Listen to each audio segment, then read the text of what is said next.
नमस्कार मित्रमैत्रिणींनो, स्वागत आहे आपलं शासकीय योजना या यूट्यूब चॅनलवर। आज मी सर्वात महत्त्वाची अपडेट तुमच्यासाठी घेऊन आलेली आहे, ती म्हणजे आपल्या लाडक्या बहिणींसाठी आहे।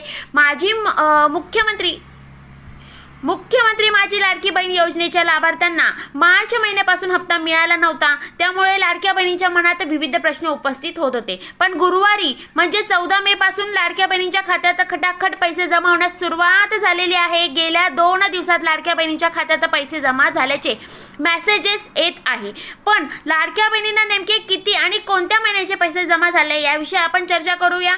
तर गुरुवारी 14 मे या लाडक्या बहिणींच्या खात्यात 1500 रुपये जमा झाल्याचे मेसेजेस आले। त्यानंतर दुसऱ्या दिवशी सुद्धा काही महिलांना 1500 रुपये जमा झाल्याचे मेसेजेस आले, म्हणजेच एकूण 3000 रुपये लाडक्या बहिणींना मिळाले। याचाच अर्थ ज्या महिलांना 3000 रुपये मिळाले आहे ते मार्च आणि एप्रिल महिन्याचे पैसे आहेत।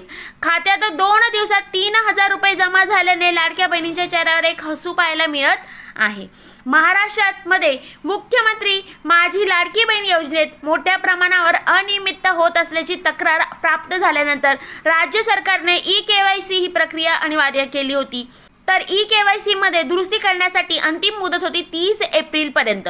लाडकी बहीण योजनेच्या अधिकृत पोर्टल ladkibahin.maharashtra.government.in वर ई-केवायसी ची लिंक देण्यात आलेली होती, परंतु आता ती काढून टाकण्यात आलेली आहे। ई-केवायसी नंतर आता या योजनेतून तब्बल 70 लाख महिलांची नावे कापण्यात आल्याचे वृत्त आलेले आहे। सरकारने मुख्यमंत्री माझी लाडकी बहीण योजनेअंतर्गत 70 लाख लाभार्थ्यांना अपात्र ठरवले आहे। या महिलांना लाडकी योजनेच्या पुढील हप्ता मिळणार नाही। महाराष्ट्र सरकारच्या प्रमुख योजना मुख्यमंत्री माझी लाडकी बहीण योजनेत अंतर्गत राबवलेल्या मोठ्या ई-केवायसी आणि पात्र पडताळणीच्या मोहिमेनंतर जवळपास 70 लाख लाभार्थ्यांना अपात्र ठरवलेले आहे। या निर्णयामुळे दरमहा 1500 रुपयांची आर्थिक मदत मिळवणाऱ्या महिलांच्या संख्येत लक्षणीय घट झालेली आहे। महिला व बाल विकास राज्यमंत्री मेघना बोर्डीकर म्हणाल्या, टाइम्स ऑफ इंडियाला सांगितले की वारंवार मुदतवाढ देऊन आणि जनजागृती मोहीम राबवूनही मोठ्या संख्येने लाभार्थी अनिवार्य ई-केवायसी प्रक्रिया पूर्ण करू शकले नाही। ई-केवायसी ची अंतिम मुदत सुमारे 4 ते 5 महिने वाढवली। पुरेसा वेळ देऊनही सुमारे 70 लाख महिलांनी ही प्रक्रिया पूर्ण केलेली नाही। यावरून असे दिसून येते की त्यापैकी अनेक जणी प्रत्यक्षात पात्र लाभार्थी नव्हत्या।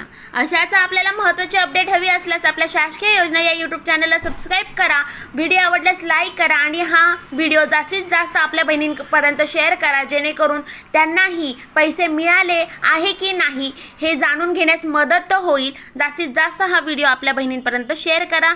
धन्यवाद। जय हिंद, जय महाराष्ट्र।